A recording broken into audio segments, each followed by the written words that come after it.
Indian रेल्वेचा जो map आहे तो मी सांगणार आहे, कारण तो लक्षात ठेवणं खूप कठीण असतं. तर याच्यात टोटल 18 झोन्स कसे येतात ते सांगणार, म्हणजे डायग्राम थ्रू लक्षात राहील. ठीक आहे. तर एक सेंट्रल रिजन, मग नॉर्थ ईस्ट साऊथ वेस्ट काढून टाकायचं. ठीक आहे. सेंट्रल रिजनचा हेडक्वार्टर कुठे आहे? CST मुंबईला. तर इथे 4 रिजन्स काढून टाकायचे. सेंट्रल रिजन CST मुंबई, आणि वेस्टर्न रिजन पण मुंबईलाच आहे.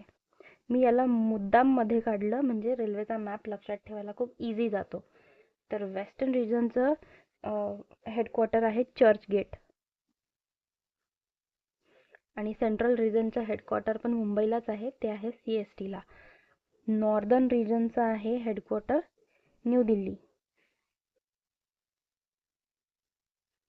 आणि साऊदर्न रिजनचं हेडक्वार्टर आहे चेन्नईला. ईस्टर्न रिजनचं हेडक्वार्टर कोलकाता. हे झाले मेन. आणि आता याच्यामध्ये पण आपल्याला आहे, तर नॉर्थला नेहमी मध्ये पकडायचं. नॉर्थ सोबत वेस्टर्न रिजन येईल, तर इथे येईल नॉर्थ वेस्ट रिजन, इथे येईल साऊथ वेस्ट रिजन, इथे येईल नॉर्थ ईस्ट रिजन, आणि इथे येईल साऊथ ईस्ट रिजन. तर नॉर्थ वेस्ट रिजनचं हेडक्वार्टर आहे जयपूर, राजस्थान.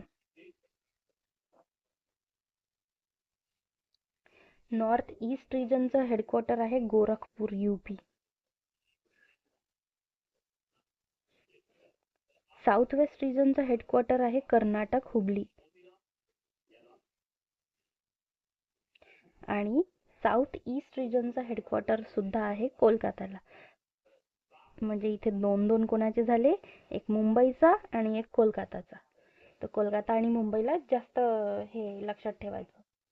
आणि अजून याच्या मध्ये सेंट्रलमध्ये अजून रिजन्स आहेत, ते बघणार आहोत.